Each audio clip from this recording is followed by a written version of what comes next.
L'important, c'est pas seulement la rose, c'est aussi apprendre à penser. À l'époque de la vraie école, Mademoiselle Rose, Mademoiselle Chose inculquait le souci de la droiture en tout. Ces dictées démodées, décorées de préciosités, sont encore d'une grande actualité. Quelques phrases marquantes. Une mise au point. On ne dit pas scraper le vieux, mais mettre au rencard ce qui ne sert plus, dirait la madame. Quand nous nous résoudrons de tenter l'aventure de pratiquer la justice, sailleront les urgences de corriger l'iniquité jusqu'ici ignorée. Moins nous agirons, plus nous verbaliserons. Plus on refuse de voir, plus tout stagne. Soit que nous fûmes bornés ou que nous voulions point comprendre. Mademoiselle Rose, Mademoiselle Chose, désire aller plus loin que scraper le vieux. Pardon, c'est pas français. Mademoiselle Rose a encore raison. Mademoiselle en question avait pour mission de nous bâtir moralement. Notre innocence était grande ouverture de réceptivité. De sa tribune, comme prédicateur ou prédicatrice, cette énergique institutrice s'exprimait avec éloquence infaillible. L'écho de sa voix, lézardé par le temps, s'accroche encore à ma mémoire. Nous étions en quelque sorte stigmatisés, disposés à lui obéir à la Pavlov. Même les copies étaient séduisantes. La pédagogie punitive décriée par les inventeurs du savoir ludique approfondissait la réflexion. Voici des phrases sublimes à copier pour nous faire grandir en sagesse. Est-il rien de plus beau? Est-il rien de plus beau que de se sacrifier pour son prochain? Que de se sacrifier pour son prochain? Le cher ange aurait été tout droit au ciel, après une vie exemplaire. L'école près de l'église, entourée de ruminants. Agriculture et culture, y a-t-il un lien? L'école de quartier avec ruelles et cordes à linge, enracinée dans le quotidien simple. Oui, on était ben de même. Le savoir écrire et compter parfumé de religion, dans un temps tranquille, avant la modernité. Une recette de bonheur blindée, gérée par une patente bien pensée. Et dire qu'on désire mettre tout ça au rebut. On passe du fret au chaud en saison et en croyance. On est fait comme ça. C'est une culture d'instinct, quoi. On accepte d'en parler jusqu'à un certain point. Mais après, c'est la passion alimentée par le caribou et les tourtières qui remonte à la surface du Québécois. Nos valeurs, c'est le sport et la religion, avec des modèles, des rituels. C'est comme ça. On le dira souvent. Il faut pas aller plus loin. OK. On peut sourire, mais c'était le bon temps. Ah, la doctrine en question et réponses nombreuses. Le catéchisme non de Luther, de Mao, de Khomeini. Le nôtre, un guide, un code, une tâche ennuyeuse. Par cœur en cœur, on répète sans répit. Comme au hockey, la religion, c'est la grosse pratique. Comment faire, dire, pourquoi? Foule prière, dévotion, pénitence, point de vérité anémique, tonique de vertu pour garder la vigueur de la foi. Tu, autoritaire, répétitif, le tu des commandements. À genoux, partout, toutes les créatures. L'œil de Dieu vous watch, le péché est omniprésent. Digère ton catéchisme, c'est le bonheur à la dure. On donnait tous notre 110%. On n'avait pas peur d'aller dans les coins de patinoire pour plaquer le mal.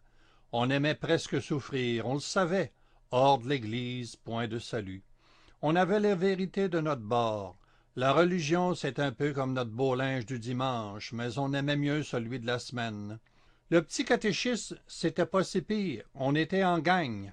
On a au moins un souvenir, parce que le temps de ce temps-là était moins vite, on était jeunes. Et ces images de cornettes et de barrettes, que de génuflexions, de signes de croix avec l'eau bénite, on était en sécurité sur la bonne voie. C'est le fil conducteur de notre façon d'être aujourd'hui, malgré les accommodements. Notre religion démodée, c'est la mode du tune-up, du striptease de notre catholicité. Mais on a toujours ça dans le sang.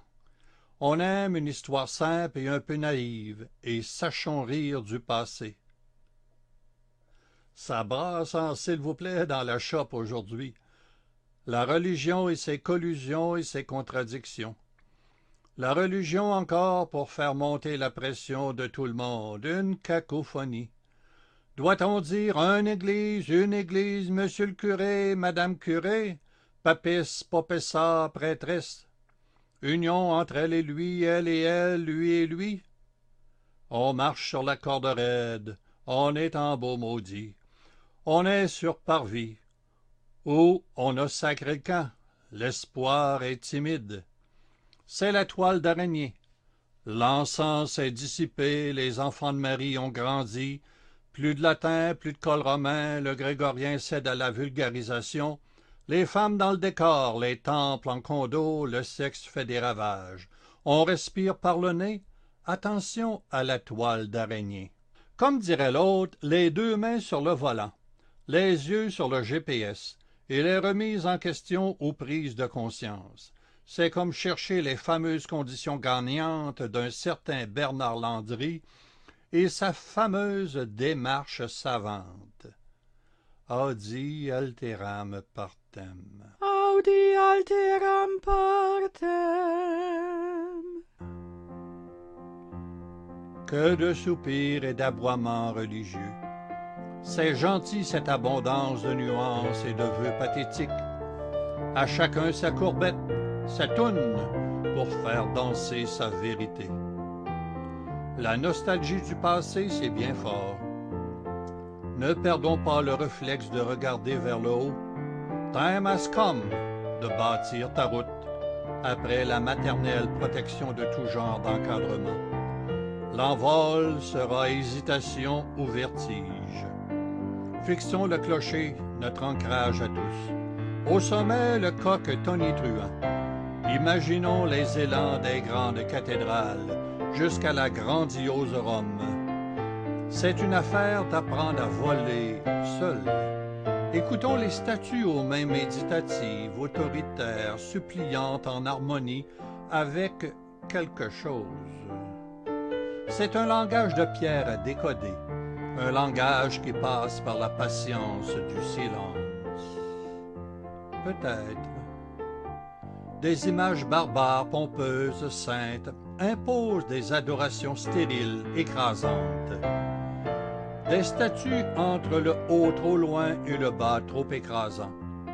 Des statues incapables de s'envoler ou imposant un respect de peur. Peut-être qu'il est bon de fragiliser l'homme. Est-ce un caprice divin? Une stratégie divine désirant souder l'homme au devoir de remerciements répétitifs et irritants? La réponse serait-elle en ce lieu de vertige? Ces statues aux mains méditatives et autoritaires nous demandent de décoder leur langage de pierre. Et comparons avec les mi-statues, ces princes aux pas solennels, à la parole trop compliquée ou divine. Peut-on comprendre leurs mots empesés? Le croire semble frette. Lointain, distance grandissante, ou lourd et frileux. C'est le mal du trop entendre et trop voir. Trop entendre et trop voir, un mal du siècle. C'est la platitude, le non-sens au bout de l'œil et de l'oreille, la faillite d'un croire trop stressé, un croire tout croche qui passe par le même chemin. Entre les mains des vulgarisateurs, vendeurs de miracles en bouteilles, sans garantie. Une chance qu'on peut rire. le seul langage sans doctrine. On respire par le nez et on fait appel au rire encore une fois. Enfin le retour au feeling de se sentir bien. L'espace du silence ou le silence de l'espace, c'est la même chose. Point de son vide ou étourdissant comme parole convaincante. Oui, les sons du silence étouffés par trop d'intelligence infaillible. Point de fureur iconoclaste, pour toujours repartir en neuf. La musique presque universelle qui rejoint tout le monde pour retrouver l'harmonie.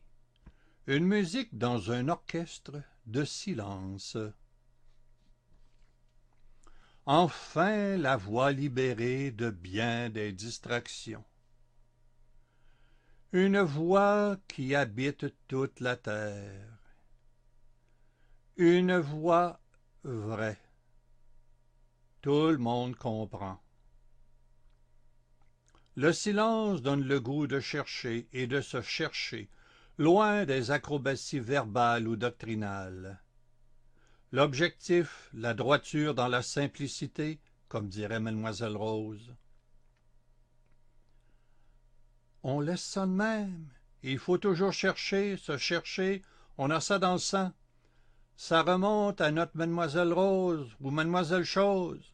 Chercher entre le rire et la réflexion, loin des acrobaties verbales et doctrinales. Chercher dans le silence et la sagesse, l'appel de la route en gang ou seul. Respirer par le nez, accepter de se perdre un peu, marcher à son rythme. On laisse ça de même. Une aventure, selon son style, son rythme. Le défi de ne pas avoir peur de sauter l'obstacle seul, et parfois de se casser la gueule. On peut toujours essayer encore. C'est un défi incontournable, prendre le large. Retenons la leçon. Ah, les religions! Ne réveillons pas les religions. Chicane entre les dieux et démons. Par l'épée, la menace, les sermons. On passe du remords au pardon. Pape, papesse, curé, curé, attention. La femme, l'homme, constante tension. Dieu ou déesse, quelle transition. Pour aller au ciel, quelle direction. Guerre de titans, privilège des sacrements. Au nom de qui, de quoi, complexe argument. Ferme Rome, lieu des mâles très puissants. Femme, à vous la douceur et le regard obéissant. On laisse ça aux autres, ces savantes questions. Une lutte entre le trône et les chaudrons. Entre le loup et les agneaux, c'est la religion. Pas évident, la longue marche vers la rédemption. La réponse est dans le vent. Les logis dans le vent, soumis aux voies du temps. Théo, socio, archéo, ecclésio, déboussolés, déroutés, fragilisés, s'accrochent à l'arbre et ses pommes de vérité.